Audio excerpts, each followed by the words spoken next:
2026 draft. So we have all the experts with you today. We have Brian Windhorst. We have John Sharpe. We have Amon Shumpert. We have Kendrick Perkins. Big Perk. You were drafted, 23 years ago. What are these guys going through right now? I mean, listen.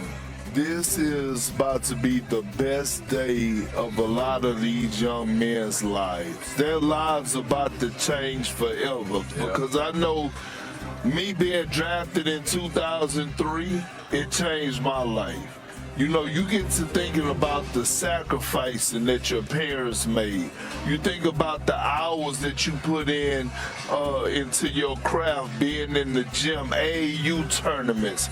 I think about the first time that I ever left my house because my grandparents couldn't afford to travel with me through in AAU basketball. My grandmother sent me to Las Vegas as a 7th grader. With $20 in rolls of pennies. You start to reflect and think back on these moments, and when you hear your name called and all of a sudden you join that community and being drafted into the NBA brotherhood and your life change, it changes forever. And it was an epic draft, as you can see. You were drafted right out of high school. Now, some people had really interesting draft nights. I mean, some people get really nervous. Some people fall asleep at a local taco stand. Isn't that what happened to you, Sharpe? Yeah, it's honestly everything that Perk was saying. You start thinking of all those different emotions. You start thinking of all the long drives. I started thinking about, I learned how to drive because my dad was too tired driving back from Wisconsin back to Chicago. He's like falling asleep, so he's like, you gonna have to just learn today. And knowing that a lot of that stuff that have a lot of the traveling, you're never gonna leave your city if you didn't have basketball. My mom took trips, my brothers took trips. People spent money on me to get shoes. They spent money to make sure I got a membership to go to this gym and that gym. And all those things rush to you at once when you hear your name called. And yes, I did pass out, but I woke up to my mom hugging me, so it was all good. You know one moment that stands out to me the most? Yeah. VJ Edgecombe last year. When he got drafted and the emotions that he showed, the way that he was crying, and he was talking about how they lived off a generator. He was crying so much, I started crying. I almost drowned myself. But that's what it's all about, for real. And then look what he did his rookie season, too. And the most he made of that. Just such a special year with the Sixers. All right, we're going to talk about these guys tonight, right? As we see these dreams come true, we're going to take a look at the projected top 4 picks. So for the first time since 2010, we know that Washington has the first pick overall.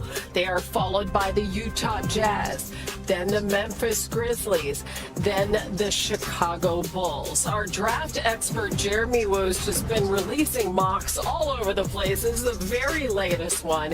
He has A.J. Devonta going number 1, who led the nation in scoring, 3rd most points by a freshman in D1 history, looking to become the first scoring leader picked first overall since Glenn Robinson back in '94. At 2, Darren Peterson, averaging 20 a game, most by a freshman in Kansas's illustrious history, seeking to become the 5th Kansas player picked top 3 in school history.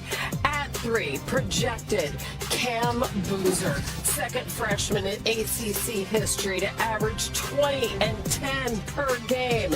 Scored an ACC best 855 points this season. 3rd most in Duke history, on his way to the Wooden Award. And at number 4, Caleb Wilson, highest scoring season, 2nd best rebounding year for a freshman in Carolina history, looks to become the first top 5 Tar Heels pick since 2005. All right, Wendy, which team has the most at stake tonight? The team right out of the gate, the Washington Wizards, they have got a gigantic decision for their franchise. This is a powerful draft. There's probably MVPs going to come out across that stage in a couple of hours.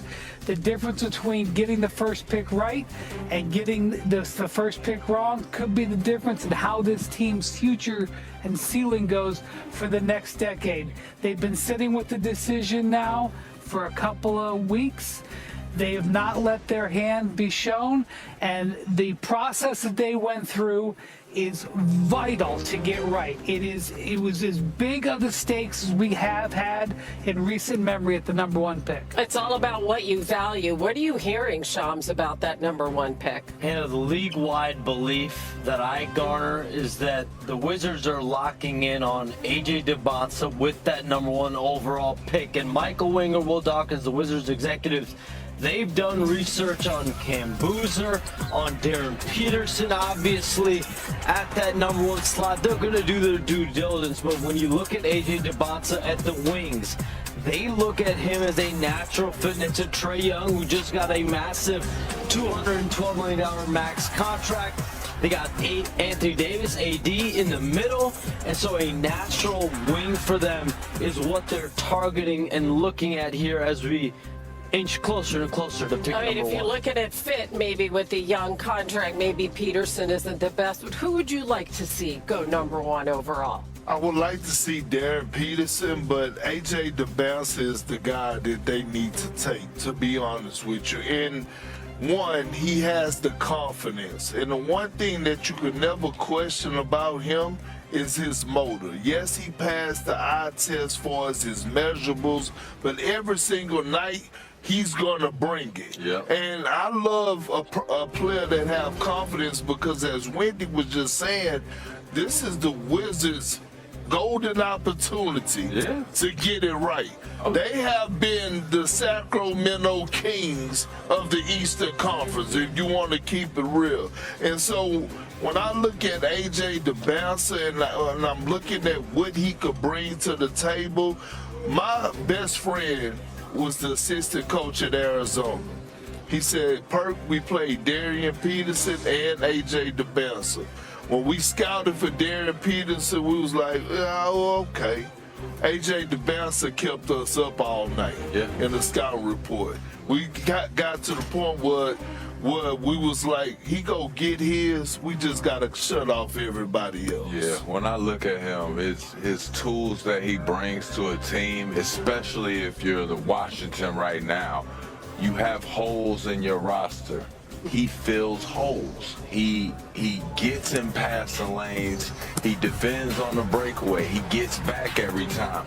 When he starts talking about that motor, he needs every bit of it. This kid wants to get up, wants to work out, do his pregame workout hard. Afterwards, he's trying to study film. I watched a couple of these games where defensively he had to switch on to somebody because he said, you know what, you're doing a little bit too much for me. So he switched on to him. That competitive mentality is going to work and translate if he goes to watch. Big Perk, you mentioned that Arizona game. We saw Peterson pull himself out of some games. We saw him miss 11 games. But you did say before you thought Debonsa was the best guy for the Wizards that overall you would take Peterson number 1. I mean, I still believe offensively he's the most talented and most NBA ready. But I know it's question marks there because of what happened in Kansas. But I will say this. That young man, despite what happened in Kansas, I watched him in high school. High school, every single guy that they put in front of him, he demoralized them. Sometimes college is not for everybody. The goal for him has always to be to get to the NBA. So I don't want that to be a narrative set around him because that young man has a competitive spirit. And last but not least, we get put in position as young players, up and coming, that's about to up and coming prospects to go out there and play basketball. We hire a team of people around us to help us make decisions. And going forward, I just hope that his team has learned from his stint in Kansas that they're going to do better by him so his decision making could be better, so the light can shine better on this young man. Without a doubt. One thing to note here, Darren Peterson only visited formally with the Washington Wizards, but he did speak to the Utah Jazz over the weekend and let them know, listen, I want to go number one, but I'd be excited if I go to you guys at